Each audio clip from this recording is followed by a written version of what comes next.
Eenyutu balbala rukutaa? Who knocks the door? Eenyutu balbala rukutaa? Who knocks the door?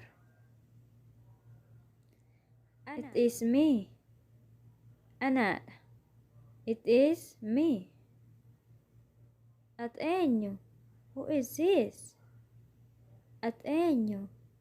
Who is this? Ani Aliyaadha. I am Aliya. Ani Aliyaadha. I am Aliya. Tole, maal barbaaddaa? Well, what do you want? Tole, maal barbaaddaa? Well, what do you want? Seenuun hin danda'a? Can I get in? Seenuu nin danda'a? Can I get in? Eeyyee, kottu seeni. Yes, come in on. Come on in. Eeyyee, kottu seeni. Yes, come on in. Galatooma. Thank you. Galatooma. Thank you. Taa'e yookaan gadi taa'e. Sit or sit down. Taa'e, gadi taa'e. Sit down. Maal si ajajamu? What to obey you? Maal si ajajamu?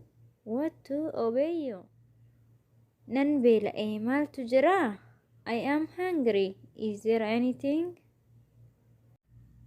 Nan beela'ee maaltu jira? I am hungry. Is there anything? Daabboo fi shaayin jira. There is bread and tea. Daabboo fi shaayin jira. There is bread and tea.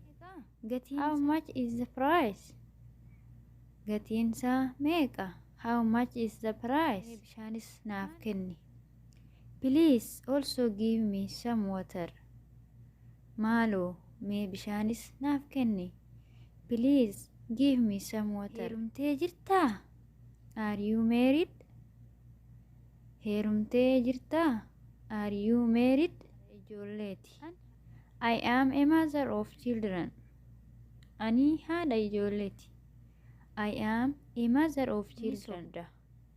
You are lying. Ni sobda. You are lying. Lakki hin sobu. No, I am not lying. Lakki hin sobu. No, I am not lying. Nama hin heerumin fakkaatta. You look like you are not married. Nama hin heerumin fakkaatta. You look like you are not married. Ijoollee meeqa qabdaa? How many children do you have? Ijoollee meeqa qabdaa? How many children do you have? Dhiira lamaa fi dubara takka qaba. I have 2 boys and 1 girl. Dhiira lamaa fi dubara takka qaba. I have 2 boys and 1 girl. Amma booda maamila taana. We will be customers from now. Amma booda maamila taana. We will be customers from now. Badin naaf bilbili. Okay, don't get lost. Call me. Tole, hin badin naaf bilbili. Okay, don't get lost. Call me.